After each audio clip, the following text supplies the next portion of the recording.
Good morning and good evening friends.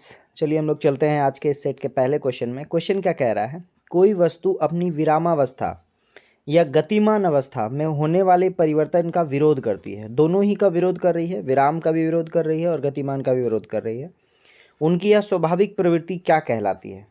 तो देखिए, अगर सिर्फ गतिमान का विरोध करती तो फ्रिक्शन बल भी हम कह सकते थे, लेकिन विराम का भी विरोध कर रही है। तो ऑप्शन में देखेंगे तो ऑप्शन में आपको दिख रहा होगा ऑप्शन नंबर ए, जड़त्व। इंग्लिश में इसको क्या कहते हैं? इनर्शिया कहते हैं। इसको क्या कहते हैं? जड़त्व कहलाता है, जो विराम अवस्था और गतिमान अवस्था दोनों में परिवर्तन का विरोध करती हो। चले, और बेसिकली याद रखिएगा, जो आपका इनर्शिया है ये होता किसके वजह से है? ये होता है उसके वेट की वजह से, ठीक है, भार की वजह से होता है। जिसका जितना ज़्यादा भार है उसका उतना ज़्यादा जड़त्व होगा। नेक्स्ट क्वेश्चन है, लोदी वंश की नींव निम्नलिखित में से किसके द्वारा रखी गई थी? तो ये ऑप्शन देखेंगे तो ऑप्शन पहला ही नजर आएगा आपको, क्या? बहलोल लोदी। तो याद रखिएगा, बहलोल लोदी ने 1451 में लोदी डायनेस्टी की नींव रखी थी। ठीक है, चलते हैं हम लोग अगले क्वेश्चन में। अगला क्वेश्चन क्या है, राज्यसभा से संबंधित संवैधानिक प्रावधानों के संदर्भ में निम्नलिखित में से कौन सा कथन सही है, आपसे पूछ रहा है। तो याद रखिएगा, आप देख सकते हैं ऑप्शन नंबर बी, भारत का उपराष्ट्रपति राज्यसभा का पदेन अध्यक्ष होता है। और आपको पता होगा ये कि भारत के जो उपराष्ट्रपति हैं वो राज्यसभा के क्या होते हैं? पदेन अध्यक्ष होते हैं। क्लियर, चलें आगे। नेक्स्ट क्वेश्चन क्या है आपका, निम्नलिखित में से किस रासायनिक तत्व का परमाणु क्रमांक 10 है? देखिए, आपको क्या करना है, पीरियोडिक टेबल देखना है बहुत ध्यान से, और नहीं आप अन्य आज तक खरीदा है तो एक पीरियोडिक टेबल जिसको आवर्त सारणी कहते हैं उसको खरीद लीजिए। जब जब जिस भी आपके साइंस में रासायनिक तत्व के बारे में बात होगी, एलिमेंट की बात होगी, आप उसको एक बार वहाँ पर देखिए। देखिए, परमाणु क्रमांक 10 जो है वो क्या है आपका? एक अक्रिय गैस है। और पहला अक्रिय गैस हमारा कौन सा है? हीलियम है। और दूसरा अक्रिय गैस कौन सा है? नियॉन है। तो आंसर क्या होगा? आंसर होगा ऑप्शन नंबर बी, नियॉन, जिसका एटॉमिक नंबर कितना है? 10 है। ठीक है, नेक्स्ट क्वेश्चन क्या है, संविधान 100वां संशोधन अधिनियम 2015, यानी कि ये समझ में आया कि जो 100 यानी 100वां संशोधन हुआ था वो कब हुआ था? 2015 में हुआ था, के द्वारा भारत और इसके किस पड़ोसी देश की सीमा को संशोधित किया गया था? तो याद रखेंगे, भारत और बांग्लादेश, ऑप्शन नंबर सी आपको नजर आ रहा होगा। भारत और बांग्लादेश के बीच में कुछ बॉर्डर में कुछ गांव का लेन देन हुआ है, ठीक है, जिसके वजह से थोड़ा सा मैप में थोड़ा इम्प्रूवमेंट हुआ है, और यहाँ कह सकते हैं देश की सीमा को थोड़ा संशोधित किया गया था। ये कौन सा था? 100वां संविधान संशोधन था। नेक्स्ट क्वेश्चन है, विनचूडो नृत्य का संबंध निम्नलिखित में से मुख्यतः किस राज्य से है? तो विनचूडो जो नृत्य है ये कहाँ का है? ऑप्शन नंबर सी देखिए, ये गुजरात का है। कहाँ का है? गुजरात का है। और गुजरात का और एक फेमस नृत्य के बारे में बात करें तो हम लोगों ने क्या पढ़ा था? गरबा और डांडिया पढ़ा था। ठीक है, नेक्स्ट क्वेश्चन है, 1925 में घटित हुआ निम्नलिखित में से कौन सा षड्यंत्र ट्रेन डकैती से संबंधित है, जिसका नाम रिसेंटली बदलकर ट्रेन एक्शन प्लान कर दिया गया था? ऑप्शन में देखेंगे, बहुत ध्यान से पढ़ेंगे तो ऑप्शन नंबर डी आपको नजर आएगा, काकोड़ी षड्यंत्र कहते हैं, जो 1925 में हुआ था। क्लियर, चलें आगे। नेक्स्ट क्वेश्चन क्या है, दीपा मलिक डैश रियो पैरा ओलंपिक्स में पदक जीतने वाली भारत की पहली महिला पैरा एथलीट हैं। सबसे पहले समझिए, पैरा एथलीट वो होते हैं जो दिव्यांग होते हैं। ठीक है, और अब दीपा मलिक के बारे में पूछ रहा है कि कौन से वर्ष के रियो पैरालंपिक में उन्होंने क्या किया था? पदक जीता था। तो आंसर क्या होगा? आंसर होगा 2016 में रियो डी जेनेरियो में, ब्राज़ील में पैरालंपिक्स हुआ था, वहाँ पे इन्होंने पहला जो है पैरा एथलीट यानी कि दिव्यांग जिनको कहते हैं, उन्होंने कोई अवार्ड जीता था। चलें आगे। नेक्स्ट क्वेश्चन है, ओलंपिक चार्टर के मौलिक सिद्धांत किसके द्वारा लिखित दस्तावेज पर आधारित है? तो ओलंपिक चार्टर के बारे में आपसे पूछ रहा है, किसके द्वारा लिखा गया है? ऑप्शन नंबर ए आपको नजर आ रहा होगा, पियरे डी कार्बेरटिन, इनके द्वारा लिखा गया है क्या? Olympic charter. नेक्स्ट क्वेश्चन क्या है, अमेरिका की पहली महिला उपराष्ट्रपति कमला हैरिस का मूल परिवार भारत के किस राज्य से संबंधित है? तो आपको ये तो याद होना चाहिए क्वेश्चन से कि पहली महिला उपराष्ट्रपति अमेरिका की कौन है? कमला हैरिस है। इसको याद रख लीजिएगा। अब इससे पूछा जा रहा है कि भारत में वो किस राज्य से रिलेटेड हैं, तो याद रखिएगा उनका राज्य कौन सा है? Tamil Nadu. Option number B, Tamil Nadu राज्य से रिलेटेड है। उनकी माँ का बेसिकली जो जन्म है वो कहाँ हुआ था? तमिलनाडु में हुआ था। चलें आगे। नेक्स्ट क्वेश्चन क्या है आपका, निम्नलिखित कथनों में कौन सा सही है? ऑप्शन देखेंगे तो आपको समझ में आएगा कि क्वेश्चन में पूछ रहा है कौन सा सही नहीं है, आपसे पूछ रहा है, ठीक है, कौन सा रॉन्ग है वो पूछ रहा है। जैसे ऑप्शन नंबर ए कह रहा है कि स्पष्ट कांच से बनी एक खाली बोतल पारदर्शी वस्तु का उदाहरण है, तो बिल्कुल सही है। एक फ्राइंग पैन एक अपारदर्शी वस्तु का उदाहरण है, ये भी सही है। सूर्य का एक प्रकाशित वस्तु का उदाहरण है, सूर्य एक प्रकाशित वस्तु का उदाहरण है, ये भी सही है। लकड़ी का डब्बा एक चमकदार वस्तु होता है, ये गलत है। तो ऑप्शन नंबर डी जो है गलत है। क्वेश्चन में थोड़ा एरर है, वहाँ होना चाहिए कौन सा सही नहीं है। क्लियर। नेक्स्ट क्वेश्चन क्या आपसे पूछ रहा है, रचना दोआब निम्नलिखित में से किन दो नदियों के बीच में है। देखिए आपको इस तरह का जब भी क्वेश्चन आएगा तो बहुत ध्यान से देखिए। रचना, यहाँ दो नाम है, क्लियर आपको नजर आ रहा होगा। र से हो गया रावी और च से हो गया चेनाब हो गया। क्लियर। तो ऑप्शन नंबर बी है रावी और चेनाब। क्वेश्चन ये है कि दोआब किसको कहते हैं, तो दो नदियों के बीच के क्षेत्र को हम लोग क्या कहते हैं, दोआब कहते हैं। चलें आगे। नेक्स्ट क्वेश्चन नंबर 13 क्या कह रहा है आपका, वसंत विषुव यानी स्प्रिंग इक्विनॉक्स के अगले दिन यानी कि 22 मार्च से भारतीय राष्ट्रीय कैलेंडर वर्ष का कौन सा पहला महीना शुरू होता है। अगर आप ये वसंत विषुव को छोड़ भी दें तो सीधा पूछ रहा है कि भारतीय राष्ट्रीय कैलेंडर का कौन सा पहला महीना होता है। तो हिंदी में जो 12 महीना है उसका अगर नामकरण आपको पता हो तो बहुत बेहतर है। पहला महीना है चैत्र, ऑप्शन नंबर सी सही होगा।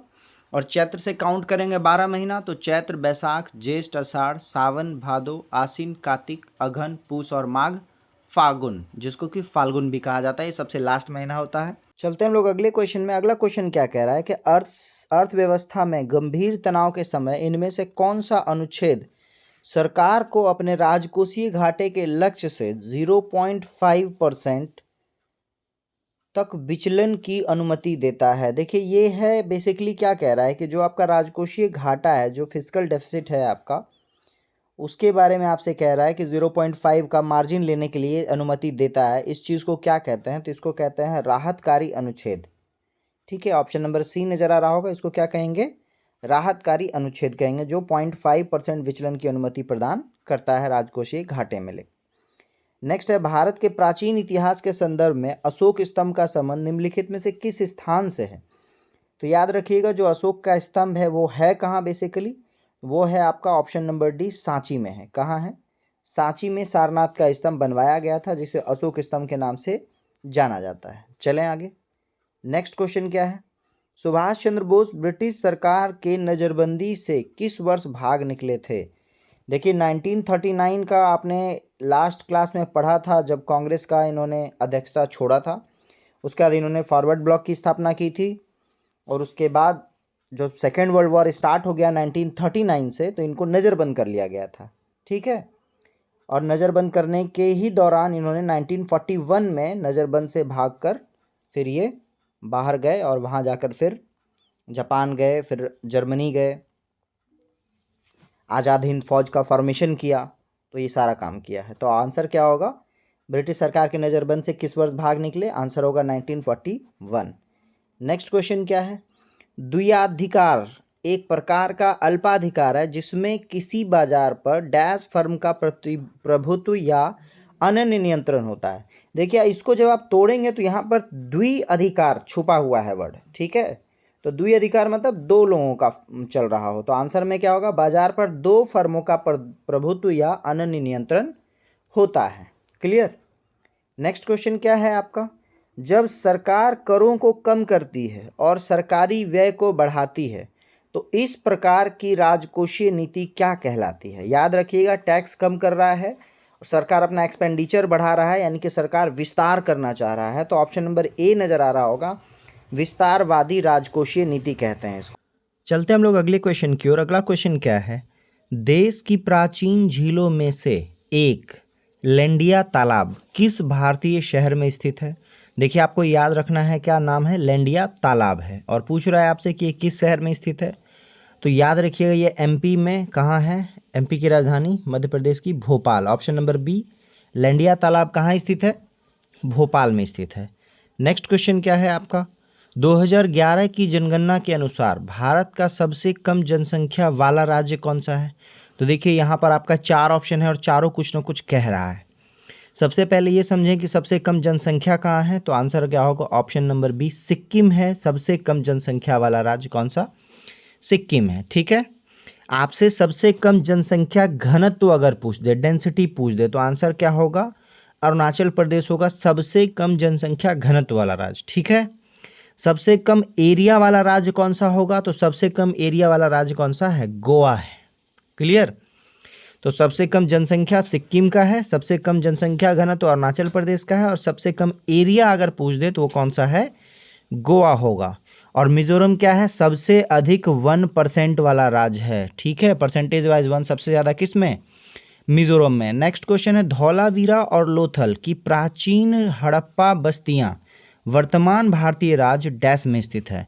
तो ये क्वेश्चन भी रिपीटेड है और आई होप सो आपको इसका आंसर आना चाहिए। धौलावीरा और लोथल मतलब किस राज्य से बिलोंग करते हैं, तो आंसर क्या होगा, ऑप्शन नंबर 1 गुजरात से बिलोंग करते हैं। और दोनों का दोनों क्या है, पोर्ट से, लोथल तो स्पेशली पोर्ट से रिलेटेड है, जिसमें कि वर्ल्ड ट्रेड के साइन भी मिले थे। नेक्स्ट क्वेश्चन क्या है, वर्ष 2014 में भारत को आधिकारिक तौर पर निम्नलिखित में से किस बीमारी से मुक्ति की घोषणा हुई थी। याद रखिएगा, 2014 में आधिकारिक रूप से भारत से क्या हटाया गया, ऑप्शन नंबर ए पोलियो को पोलियो मुक्त भारत घोषित किया गया। कब, 2014 में। ठीक है, चलें आगे। अच्छा, ये भी समझ लीजिए कि जब हम बात करें विश्व पोलियो दिवस कब मनाया जाता है, तो जो पोलियो दिवस मनाया जाता है वो यूएनओ डे के साथ मनाया जाता है। याद रखिएगा, यूएनओ का फॉर्मेशन भी कब हुआ था, तो यूएनओ का फॉर्मेशन हुआ था 24 अक्टूबर। ठीक है, तो यूएनओ डे जो है वो 24 अक्टूबर है, और 24 अक्टूबर को ही हर साल हम लोग पोलियो दिवस भी मनाते हैं। क्लियर। नेक्स्ट क्वेश्चन क्या है आपका, धमनियाँ छोटी रक्त वाहिकाओं में विभाजित हो जाती हैं, उत्तकों यानी कि टिश्यू द्वारा पहुंचने पर वे अत्यंत पतली नलिकाओं में विभाजित हो जाती है, जिन्हें क्या कहा जाता है। याद रखिएगा, इनको क्या कहा जाएगा, इनको कहा जाएगा ऑप्शन नंबर सी केशिका कहा जाएगा। चलें, जिसका इंग्लिश में क्या कहते हैं, कैपिलरीज कहते हैं। केशिका यानी कैपिलरीज में विभाजित होती हैं। नेक्स्ट है, मुगल बादशाह अकबर के किस वित्त मंत्री ने दहसाला नामक कराधान की प्रणाली शुरुआत की थी। तो जब हम बात करेंगे दहसाला पद्धति की, तो आपको पता होना चाहिए कि दहसाला पद्धति किसके द्वारा बनाया गया है, तो ऑप्शन नंबर डी राजा टोडरमल के द्वारा बनाया गया है। क्या, दहसाला पद्धति। क्लियर। तो मुगल बादशाह अकबर के दरबार में ये क्या थे, ये वित्त मंत्री के पोस्ट पे थे। काफ़ी सारे रूल रेगुलेशन इन्होंने बताया है टैक्सेशन से रिलेटेड। तो दहसाला पद्धति किनके द्वारा, राजा टोडरमल के द्वारा। चलते हैं हम लोग अगले क्वेश्चन में। अगला क्वेश्चन क्या है, क्वेश्चन नंबर 25 क्या कह रहा है, दुर्योधन सिंह नेगी निम्नलिखित में से किस खेल से संबंधित है।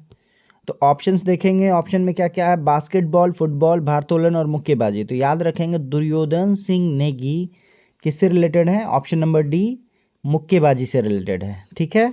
नेक्स्ट है, किस संविधान संशोधन के द्वारा रियासतों के पूर्व शासकों की उपाधियों और विशेषाधिकारों को समाप्त कर दिया गया। याद रखिएगा, रियासतों का जो विशेषाधिकार मिलता था इसको प्रीवी पर्स कहते थे। क्या कहते थे, प्रीवी पर्स कहते थे। यानी कि जो राजा भारतीय लोकतंत्र में शामिल हुए तो उनको अपना सारा प्रॉपर्टी, सारा एसेट किसको देना पड़ा, संघ को देना पड़ा, यानी कि सेंट्रल को देना पड़ा। तो उनके एवज में उनको विशेषाधिकार प्राप्त था, है ना। तोपों की सलामी मिलती थी, जो उनका पैलेस था उनके पैलेस को उनके रहने का घर ही रहने दिया गया। तो ये जो प्रीवी पर्स, उनको विशेष एक साल के अंत में क्या, एक पेंशन मिलता था। तो ये सारा जो विशेष अधिकार था जिसको इंदिरा गांधी ने हटवा दिया। तो आपसे यही पूछ रहा कि किस संविधान संशोधन में उसे हटाया गया। तो ऑप्शन नंबर ए आपको दिखेगा, 26वां संविधान संशोधन में प्रीवी पर्स को समाप्त कर दिया गया। और ये हुआ कब था, ये हुआ था 1971 में। क्लियर। चलते हैं अगले क्वेश्चन में, किस महान यात्री ने the great Tang dynasty record on the western region नामक पुस्तक लिखी है। वापस से याद रखिएगा, द ग्रेट टैग है, यहाँ पर टैंग नहीं है। Dynasty record on the western region नामक पुस्तक किसने लिखी है। ऑप्शन में क्या है, हेनसांग है, अल-बरूनी है, फाहियान है और निकोली कोंटी है। आंसर क्या होगा, आंसर होगा हेनसांग। ये हेनसांग ने ही हर्षवर्धन का एक बुक हर्षचरित्र भी लिखा था और इसी के द्वारा ये बुक भी लिखा गया है। चलें आगे। नेक्स्ट क्वेश्चन है, निम्नलिखित में कौन सा स्मारक उत्तर प्रदेश में स्थित नहीं है। उत्तर प्रदेश में क्या स्थित नहीं है, ऑप्शन में देखेंगे, ऑप्शन नंबर ए जहांगीर का मकबरा, ये ही जो है ये उत्तर प्रदेश में उपस्थित नहीं है। ये कहाँ है? ये मकबरा जो है लाहौर पाकिस्तान में स्थित है। बाकी इत्माद-उद-दौला आगरा में है, उत्तर प्रदेश में। अकबर का मकबरा भी उत्तर प्रदेश में। शेख अली सलीम चिश्ती मकबरा भी कहाँ है? उत्तर प्रदेश में ही है। तो ऑप्शन नंबर ए आंसर होगा। जहांगीर का मकबरा कहाँ है? लाहौर में है। नेक्स्ट है द अल्केमिस्ट पुस्तक निम्नलिखित में से किसने लिखी है? बहुत इंपॉर्टेंट पुस्तक है ये, ठीक है। तो अल्केमिस्ट पुस्तक किसको द्वारा लिखा गया है? तो ऑप्शन नंबर बी आपको दिख रहा होगा, पाउलो कोएल्हो, इन्हीं के द्वारा बुक लिखा गया है। क्या? The alchemist. नेक्स्ट क्वेश्चन है, लोथल स्थल पर हड़प्पा सभ्यता के अवशेषों की खोज निम्नलिखित में से किसने की? देखिए अभी देखा था आपने लोथल और धौलावीरा, ये कहाँ है? गुजरात में है। अब कह रहा है कि लोथल का खोज किसने किया था, ये आपको पूछ रहा है। तो याद रखिएगा लोथल का खोज एसआर राव द्वारा किया गया है, ठीक है। किसके द्वारा किया गया है? एसआर राव द्वारा किया गया है। और स्टार्टिंग इस यहाँ का खोज का स्टार्टिंग 1954 से स्टार्ट हुआ है, 1954 से स्टार्ट हुआ है। नेक्स्ट क्वेश्चन क्या है, गूगल द्वारा निर्मित कंप्यूटर को संगणना करने में, संगणना मतलब संगणना का मतलब कैलकुलेशन होता है, करने में कितना समय लगता है, जो कि इसे क्वांटम सर्वोच्चता तक पहुंचने वाले सबसे तेज कंप्यूटर बनाता है? याद रखिएगा क्वांटम लेवल पे कैलकुलेशन करने के लिए जो डेटा है वो डेटा करने में लगभग 1000 साल लगता था, उसको जो क्वांटम कंप्यूटर है वो कर देता है कितने सेकंड में? 200 सेकंड में कर देता है। क्लियर? ऑप्शन नंबर ए आपका क्या होगा? आंसर सही होगा। नेक्स्ट है, टूट फूट के लिए एक वार्षिक भत्ता है। याद रखिएगा टूट फूट को हम लोग कहते हैं इकोनॉमिक्स में मूल्य ह्रास या अपमूल्यन, ठीक है। इंग्लिश में कहते हैं डेप्रिसिएशन। तो डेप्रिसिएशन के लिए वार्षिक भत्ता को क्या कहेंगे? अपमूल्यन ही कहेंगे। ऑप्शन नंबर डी आपको नजर आ रहा होगा, ठीक है। नेक्स्ट क्वेश्चन क्या है, रैपसीड मस्टर्ड, मस्टर्ड का मतलब सीधा सीधा समझिए सरसों तेल के बारे में बात कर रहा है, का राष्ट्रीय अनुसंधान केंद्र भारत में निम्नलिखित में से किस राज्य में है? आंसर क्या होगा? आंसर होगा ऑप्शन नंबर ए, राजस्थान में है मस्टर्ड यानी कि सरसों का राष्ट्रीय अनुसंधान केंद्र। क्यों तो छोड़ दीजिए, सीधा सीधा याद रखेंगे राजस्थान में है। और साथ ही साथ राजस्थान सरसों का सर्वाधिक उत्पादित करने वाला राज्य भी है, ये आपको याद रखना है। नेक्स्ट है, निम्नलिखित में कौन सी सिक्किम राज्य की पारंपरिक नृत्य शैली है? आपको सिक्किम के बारे में पूछ रहा है। ऑप्शंस में क्या क्या है? मुखौटा है, चुटकी है, भोटिया है और पांडव है। आंसर क्या होगा? आंसर है चुटकी। चुटकी कहाँ का है? सिक्किम राज्य का पारंपरिक नृत्य शैली है चुटकी। नेक्स्ट है, भारत में राष्ट्रीय उपभोक्ता दिवस इस दिन मनाया जाता है। देखिए क्वेश्चन कई बार रिपीटेड है। भारत में राष्ट्रीय उपभोक्ता दिवस मनाते हैं कब? ऑप्शन नंबर बी, 24 दिसंबर को मनाया जाता है राष्ट्रीय उपभोक्ता दिवस, national consumer right day, consumer day. Next है आपका, प्रवर, मंजीरा और मनेर नदियाँ डैश नदी की दाहिनी सहायक नदियाँ हैं। दाहिनी का मतलब सपोज दैट अगर कोई नदी इधर से इधर फ्लो हो रहा है तो इसका राइट कौन सा? नीचे वाला पार्ट। अगर वेस्ट की ओर फ्लो हो रहा है तो राइट कौन सा? नॉर्थ वाला पार्ट। ऐसा समझिए। तो आपसे यही पूछ रहा है कि प्रवर, मंजीरा और मनेर जो है किसकी सहायक नदी है? ऑप्शंस में क्या क्या है? ऑप्शन में नर्मदा, कृष्णा, कावेरी और गोदावरी। आंसर क्या होगा? गोदावरी जो है, जिसको दक्षिण गंगा भी कहा जाता है, ये इसकी जो है सहायक नदियां हैं प्रवर, मंजीरा और मनेर, ठीक है, जो दाहिनी ओर से आकर जुड़ती हैं। नेक्स्ट है, किस वर्ष नेपाल में राजतंत्र को समाप्त कर दिया और एक लोकतांत्रिक गणराज्य के रूप में उभरा? तो याद रखिएगा कि नेपाल में जो राजतंत्र की समाप्ति हुई थी वो आपसे पूछ रहा है, और ये हुआ था ऑप्शन नंबर बी 2008 में हुआ था, ठीक है। चलें आगे। नेक्स्ट क्वेश्चन है, सीता वॉरियर ऑफ मिथिला पुस्तक के लेखक निम्नलिखित में से कौन है? ऑप्शंस में है चेतन भगत, अरविंद अडिगा, अमीश त्रिपाठी और विक्रम सेठ। आंसर क्या होगा? आंसर है आपका option number C, Amish Tripathi Sita warrior of Mithila पुस्तक के लेखक हैं। नेक्स्ट है, निम्नलिखित में से कौन खेलो इंडिया यूथ गेम 2020 में सबसे तेज एथलीट बना? हालांकि ये ऑब्सोलीट क्वेश्चन है लेकिन स्टैटिक क्वेश्चन में आपसे पूछ सकता है, तो याद रखिएगा खेलो इंडिया यूथ गेम्स 2020 में जो सबसे तेज धावक, जो सबसे तेज एथलीट बने थे, उनका नाम है एनसी सोजन। क्या नाम है? एनसी सोजन है। नेक्स्ट है, स्टैच्यू ऑफ यूनिटी कहाँ स्थित है? तो आपको पता होगा स्टैच्यू ऑफ यूनिटी कहाँ है? गुजरात में। और गुजरात में कहाँ? केवड़िया जिले में। तो ऑप्शन नंबर डी आपको नजर आ रहा होगा। स्टैच्यू ऑफ यूनिटी है किन का? ये आप मुझे क्या करें, कमेंट बॉक्स में बता दें कि स्टैच्यू ऑफ यूनिटी किन का बना हुआ है, ठीक है। नेक्स्ट क्वेश्चन क्या है? क्वेश्चन नंबर 41 कह रहा है, प्रसिद्ध खेल हस्तियों के संदर्भ में निम्नलिखित में से कौन डच है? डच है ये आपसे पूछ रहा है, तो ऑप्शन नंबर बी आपको दिख रहा होगा, जोहान क्रूफ, ये एक डच खिलाड़ी हैं। नेक्स्ट क्वेश्चन क्या है? विदेश मंत्री एस जयशंकर ने किस शहर में वाराणसी की तुलसी घाट बहाली परियोजना का शुभारंभ किया है? ऑप्शंस में है युगांडा, भूटान, मालदीव और मॉरिशस। तो आंसर क्या होगा? आंसर होगा युगांडा। युगांडा में ये तुलसी घाट बहाली परियोजना स्टार्ट कर रहे हैं और इसका पब्लिसिटी वो कहाँ जाकर कर रहे थे? युगांडा में कर रहे थे। अच्छा, युगांडा की राजधानी क्या है? युगांडा की राजधानी है काम्पाला है। क्लियर? चलें आगे। नेक्स्ट क्वेश्चन है, विश्व शतरंज आर्मगेडन एशिया और ओशनिया इवेंट का खिताब किसने जीता है? आंसर क्या होगा? आपने रिसेंटली दो नाम सुना होगा, एक आर प्रज्ञानंद का और एक डी कुकेश का, काफ़ी फेमस है। तो याद रखिएगा, ये जो आर्मगेडन एशिया और ओशनिया इवेंट का जो खिताब है ये जीता है ऑप्शन नंबर डी गुकेश ने जीता है। ठीक है। नेक्स्ट क्वेश्चन क्या है आपका?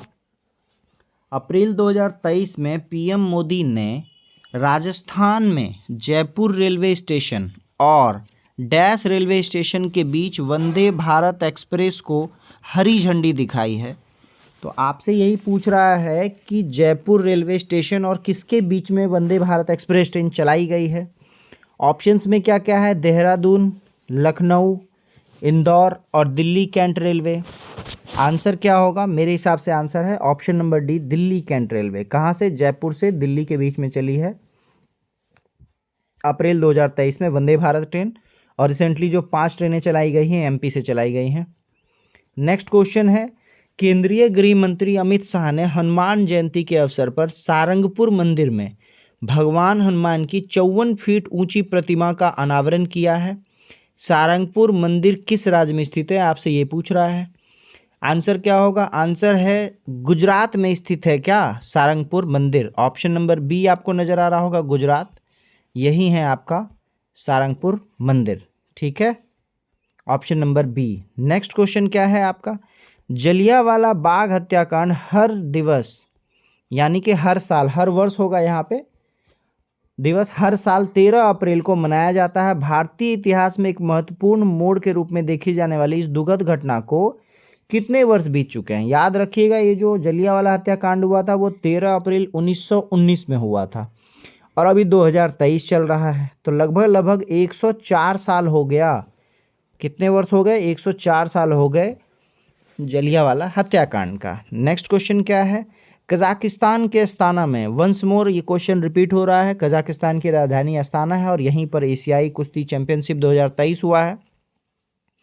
में महिलाओं के 68 किलोग्राम वर्ग में रजत पदक किसने जीता था? 68 केजी में रजत पदक जीता है ऑप्शन नंबर सी, निशा दहिया ने। किसने जीता है? निशा दहिया ने जीता है। ठीक है।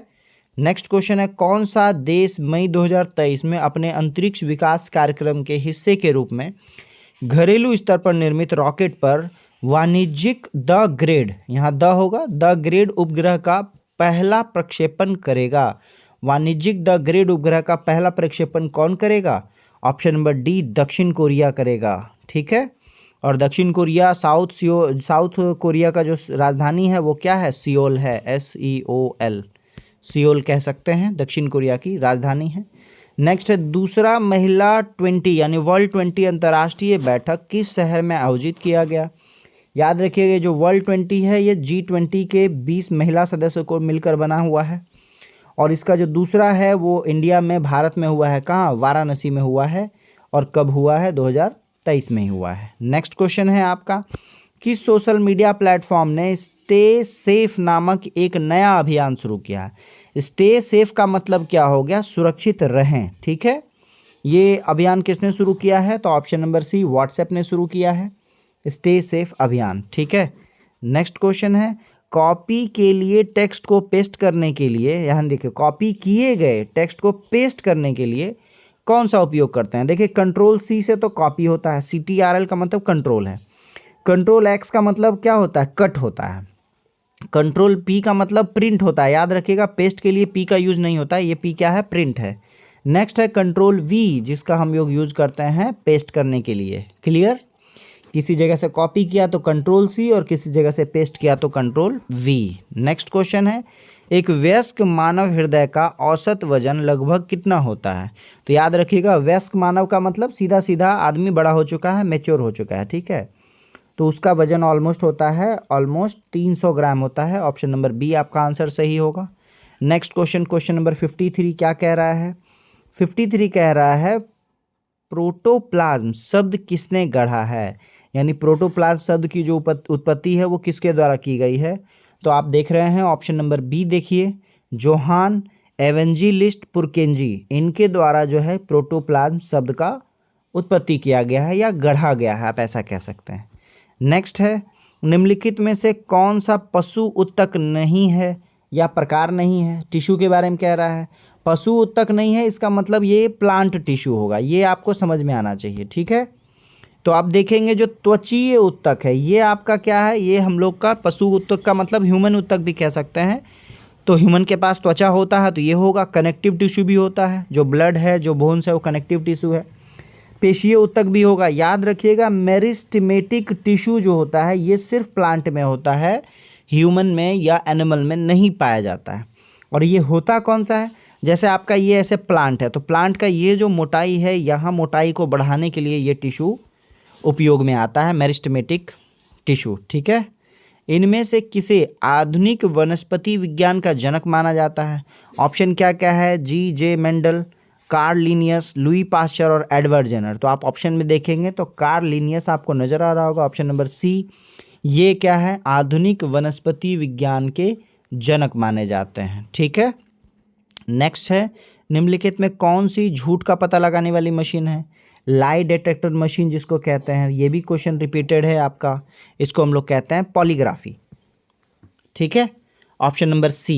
नेक्स्ट क्वेश्चन क्या है आपका, इंटरनेट पर किसी कंप्यूटर को किसके द्वारा पहचाना जाता है? तो याद रखिएगा, इंटरनेट पर किसी भी कंप्यूटर को उसके आईपी एड्रेस के द्वारा पहचाना जाता है। तो ऑप्शन नंबर बी आपको दिख रहा होगा, आईपी एड्रेस के द्वारा पहचाना जाता है।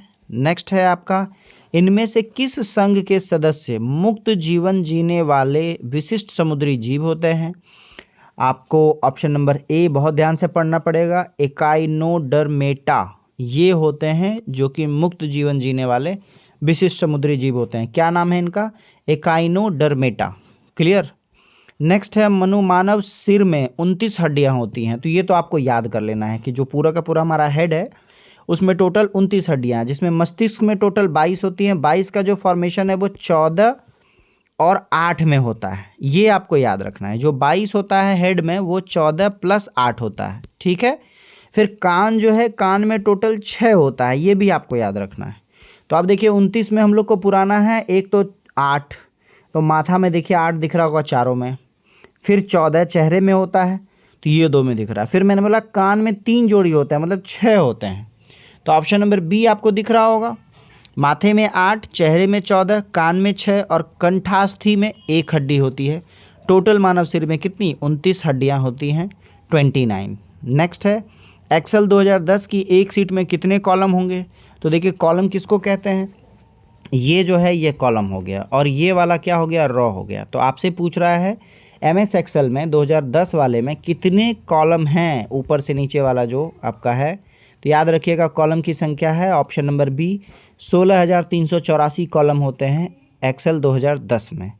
नेक्स्ट है, इनमें से कौन सी कंप्यूटर सिस्टम की मेमोरी का सबसे बड़ी इकाई है? देखिए मैंने ये भी आपको बताया था कुछ दिन पहले कि आपने टेराबाइट सुना होगा, ठीक है। फिर इसके बाद पेटाबाइट आता है, फिर क्या आता है, इसके बाद आता है एक्साबाइट आता है, फिर क्या आता है, फिर 21 को क्या बोलते हैं, जोट्टाबाइट बोलते हैं, और फिर क्या होता है, योटाबाइट होता है। इस तरह से होता है।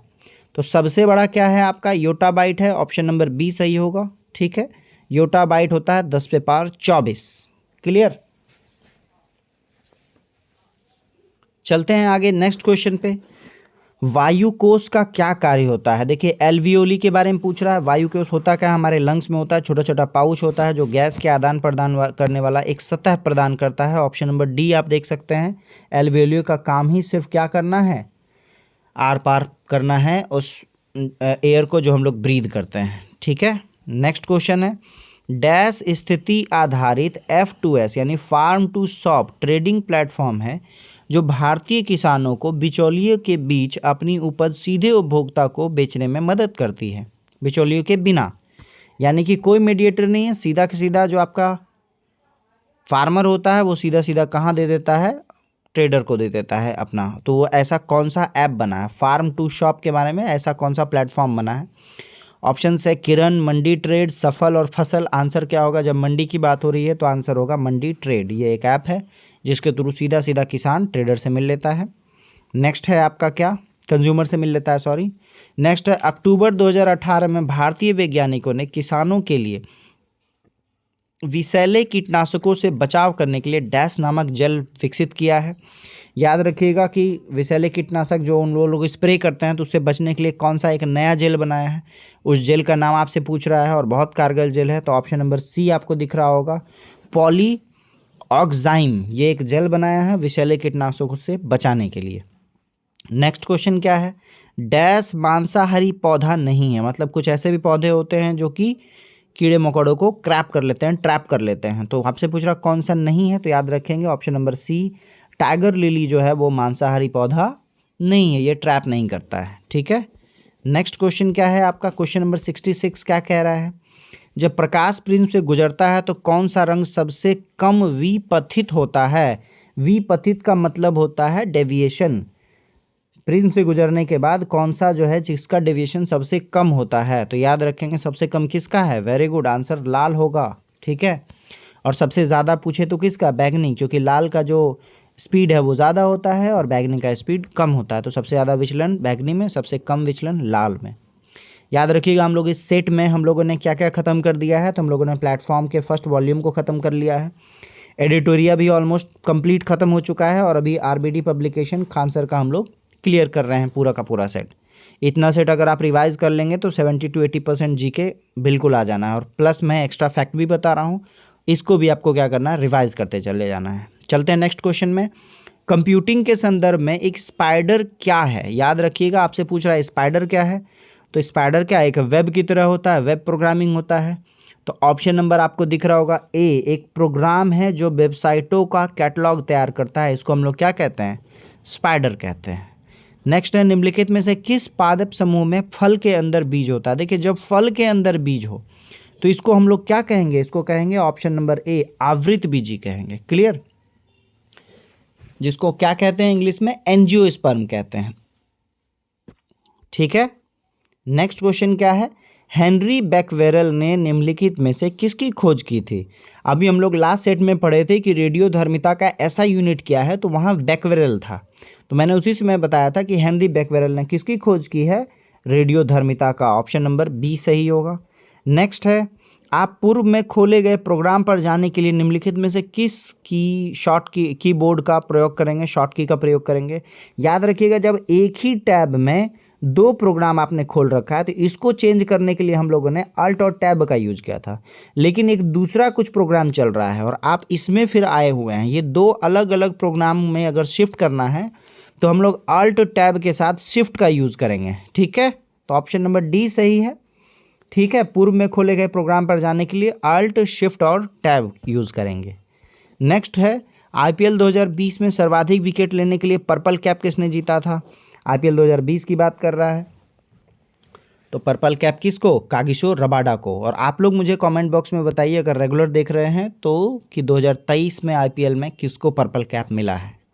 नेक्स्ट क्वेश्चन है, अंतिम पृथ्वी शिखर सम्मेलन कहाँ आयोजित हुआ था? तो अंतिम पृथ्वी शिखर सम्मेलन के बारे में कह रहा है option number B, Rio de Janeiro में अंतिम पृथ्वी शिखर सम्मेलन आयोजित हुआ है। ये ध्यान में रखेंगे। रियो डी जेनेरियो कहाँ है? ब्राज़ील में है, ब्राज़ील का एक शहर है। नेक्स्ट है, निम्नलिखित में कौन सी क्रांतिकारी पत्रिका विदेश में प्रकाशित नहीं हुई थी, यानी कि भारत में प्रकाशित हुई है?